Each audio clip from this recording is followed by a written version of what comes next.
Hey everybody, it's Mikey D, and today we're going to talk about Farmtek and the ability to mute the eyes so you don't get like a second trip or something like that.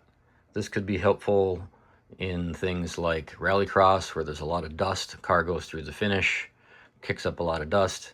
You don't want the eyes to be tripping a second time because that would affect the car behind it.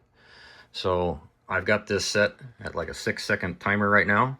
So if you notice the 1 and 2 right here, 1 is the start, and if I trip to start, it goes to an X, and if I bring it back down, it connects again.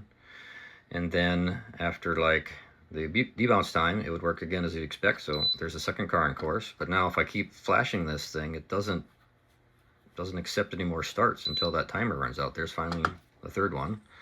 Same thing occurs on the finish. If I trip to finish the first time, it immediately goes. But then the second, third, fourth, fifth, sixth time, nothing happens until you finally get to that timer and it does it again. All right, so here's how you set it.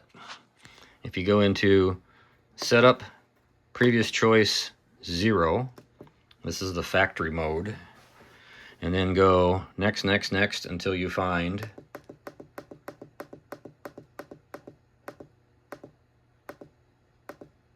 eyes and hand switch, then press enter, and inside this menu you're going to go to nearly the last one till you find ignore with brake.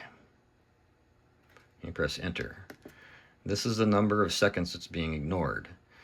Normally in autocross mode on asphalt concrete where it's fairly clean, we'd run like 2 seconds, 3 seconds. So I'm gonna set mine to 3. 0, 1, 2, 3, and then press enter, and then I'll hit setup to get out, and then I'll cycle power, and then I'll turn it back on, and then I've got 2 X's. There I've tripped the first one, there I've tripped the second one, so now I got my 1 and 2 back. And now when I trip these, I'll get a slight time. But that's much faster now, right, than it was before. Same thing with the finish. You can sit there and flash that 2 to X a whole bunch of times before it trips. If you're confused by my setup, why I only have 1 of these eyes and 2 of these, and oh, by the way, it's facing the wall. This is actually a strobe light. And if you have more than 1 of these, it confuses the eyes. So what I do is I just take 1 eye or one without the antenna, 2 with the antenna, and then I just pick them up, let them reflect off the wall, and it works much better. All right, have a great day.